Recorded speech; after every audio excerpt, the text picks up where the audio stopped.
It's January 1720. A narrow street in the heart of Paris, called the Rue Quincampoix. It's barely wide enough for a carriage, but right now there are 10,000 people crammed into it. Shoulder to shoulder. Screaming prices, waving paper in the air. Duchesses stand next to their own servants. Priests elbow past prostitutes. A hunchbacked man is making a small fortune by renting out his back as a writing desk so traders can scribble contracts on it. A cobbler has abandoned his stall and now charges rent for anyone who wants to stand in his doorway and trade. Every single person in this street is buying shares in one company, the Mississippi Company, a company that promises the swamps of Louisiana are overflowing with gold. The man who created this company is John Law, a Scotsman, a mathematical genius, a professional gambler, and a convicted murderer who killed a man in a duel and escaped from prison. Right now, he controls the French National Bank, all overseas trade, the tax system, and the national mint. One man, running the entire economy of France. And in 5 months, all of it will be ashes. Welcome to Market Mayhem. When greed meets gravity. Last episode, we watched the Dutch lose their minds over flowers. Today, one man is about to destroy an entire country with an idea. To understand how this happened, you need to know 2 things: who John Law was and how broken France was when he arrived. John Law was born in Edinburgh in 1671, the son of a wealthy goldsmith and banker. He was brilliant with numbers. By his teenage years, he could calculate odds and probabilities in his head faster than most men could with pen and paper. He moved to London at 21, where he became a fixture of the gambling houses and coffee shops of the West End. Tall, charming, reckless with money, and irresistible to women.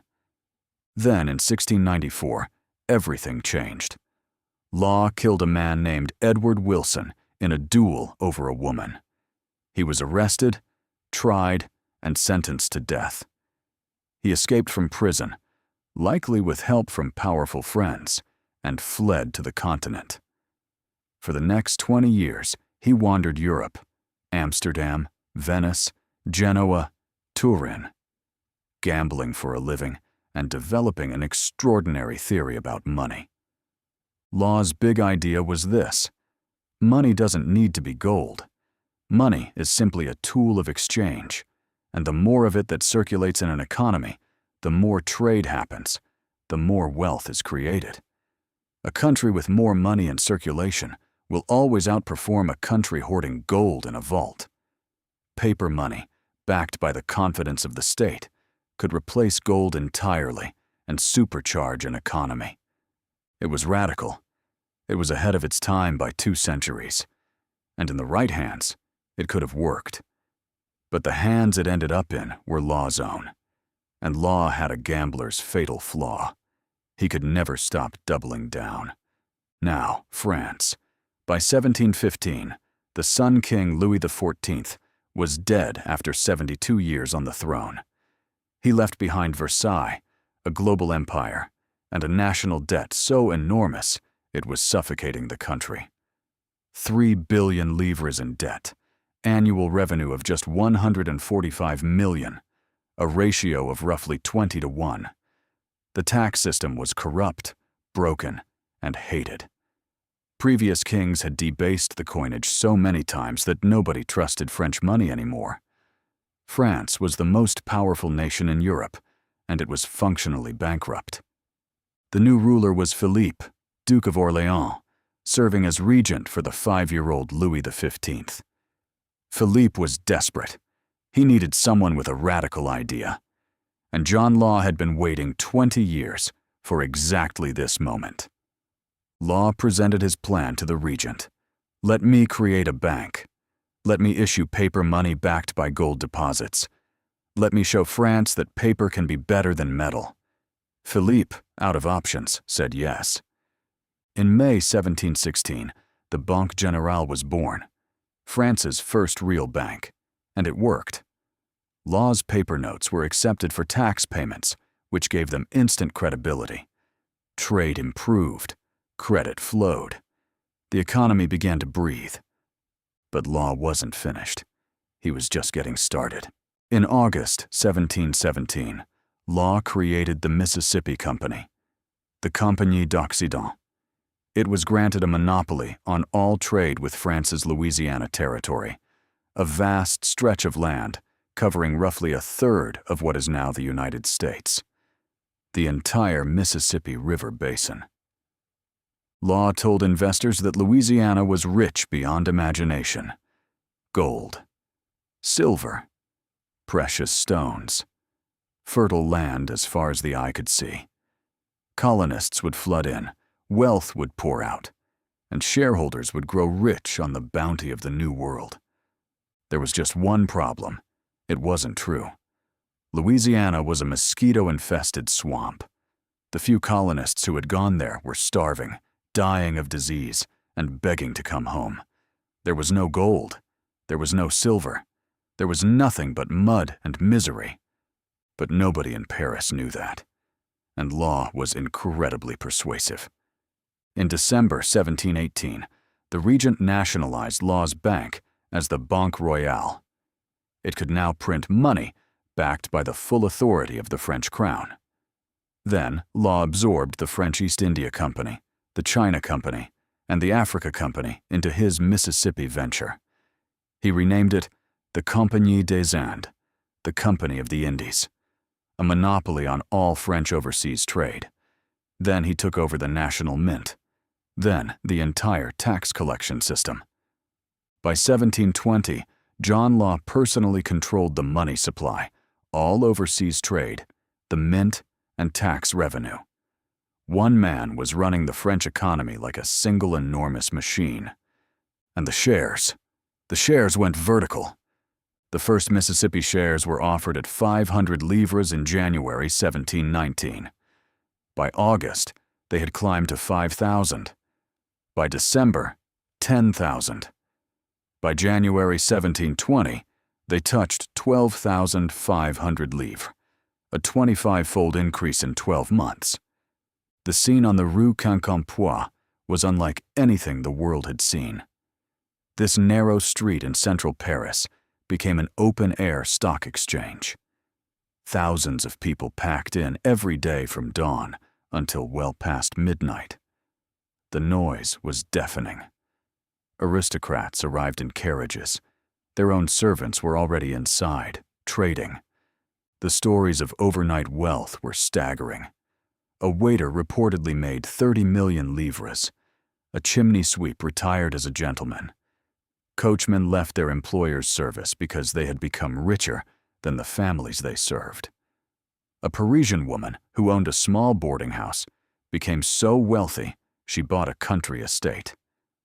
The Duke of Bourbon was one of the shrewdest operators. He bought shares early, held through the peak, and sold at the top, pulling out an estimated 20 million livres in profit. Others were less careful. The gambling was all-consuming. A doctor was reportedly called to treat a patient on the Rue Quincampoix and couldn't reach him because the crowd was too thick. And the word that was invented here, in these streets, to describe this new kind of wealth? Millionaire. The French language had never needed the word before. Now it did.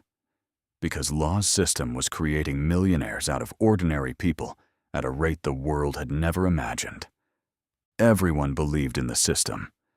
Law was treated as a genius, a savior, even a prophet. The regent adored him. Society women competed for his attention. Visitors came from across Europe just to witness the spectacle. But underneath the euphoria, something was deeply wrong. The wealth wasn't real. It was paper. And the paper was backed by a swamp. The first cracks appeared quietly. The smart money started moving in early 1720. The Prince de Conti, one of France's most powerful nobles, reportedly sent 3 wagons to the Banque Royale and demanded his banknotes be converted back to gold coin. The bank paid him. But the message was clear. even the aristocracy was starting to doubt. Richard Cantillon, an Irish-French banker with an extraordinary mind for risk, had been watching Law's system with fascination and growing horror. Cantillon had bought Mississippi shares early and made a fortune. Now he did something almost nobody else was doing. He sold. He converted his profits into gold and jewels and quietly moved his wealth out of France. He then went a step further and began betting against the French currency. He would become one of the greatest speculators in financial history. Almost everyone else who made money in the bubble would lose it again. Cantillon kept every livre. By the spring of 1720, Law was trapped in a nightmare of his own creation.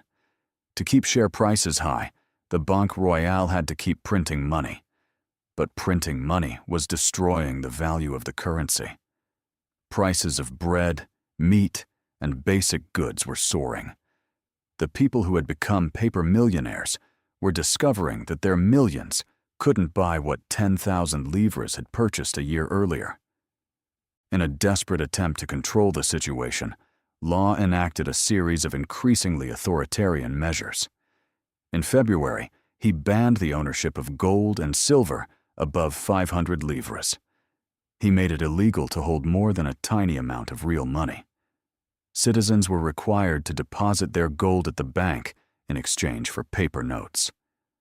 Jewelers were forbidden from making or selling gold and silver objects. The message couldn't have been more alarming. The man who invented paper money was now terrified that people would choose gold over his paper. Then came the move that destroyed everything. On May 21, 1720, Law issued a decree. Mississippi Company shares would be reduced in value by 50% over the coming months. Banknotes would be devalued in step. A planned, controlled deflation. The reaction was immediate and catastrophic. If the government itself was admitting the paper was worth half of what it claimed, why would anyone hold it? Why not sell everything right now before the next devaluation? Panic erupted. The decree was reversed within 6 days, but it was already far too late. Trust, once shattered, does not reassemble on command. Bank runs began. Thousands of Parisians lined up outside the Banque Royale to convert their notes back to coin. But there wasn't enough coin. There had never been enough coin. That was the entire point of paper money. And now the terrible flaw was exposed. When everyone wants real money at the same time, paper is just paper. On July 17, 1720, the scene outside the bank turned deadly. The crowd was so enormous, so desperate, so tightly packed that 15 people were crushed to death. Some accounts say the bodies were carried to the Palais Royal and laid at the regent's door as a message. Share prices were in freefall. From a peak above 10,000 livres, Mississippi shares crashed to 5,000, then 2,000, then below 1,000. By December, they traded at roughly 200 livres, a collapse of 98%. The Banque Royale's notes were worthless. The richest people in Paris 6 months ago were now destitute, and the man who had promised to save France had destroyed it. John Law was stripped of all his positions. In December 1720, he fled Paris. Some accounts say he disguised himself to escape the mobs who wanted him dead. He left behind everything: his mansion on the Place Vendôme, his art collection, his estates. All of it was seized. He spent the last 9 years of his life wandering Europe: London, Brussels, Copenhagen, Venice. He gambled to survive. He wrote letters defending his system, insisting it would have worked if people had simply trusted the paper. Nobody listened. He died in Venice in 1729, penniless, forgotten. Back in France, the damage was staggering. The government launched a visa process, a mandatory wealth audit of every person who had profited from the Mississippi scheme. Those found to have gained from the bubble were forced to return portions of their wealth. The newly rich were publicly humiliated. Some were imprisoned. The psychological damage ran deeper than any audit could measure. France developed a visceral distrust of paper money that lasted for generations. When the government tried to introduce new banknotes, people refused them. Trade reverted to gold and silver coin. France would not have a functioning paper currency again until Napoleon established the Banque de France in 1800. That is 80 years of a nation refusing to trust paper because of what one man had done. Many historians have argued that this financial trauma had consequences far beyond economics. France's inability to modernize its monetary system left it financially rigid, unable to adapt, and increasingly dependent on crushing taxation of the poor. Those structural weaknesses, compounding over decades, helped create the conditions that erupted 69 years later in the French Revolution. One man's monetary experiment didn't just destroy fortunes. The aftershocks helped bring down a monarchy. But here's the twist.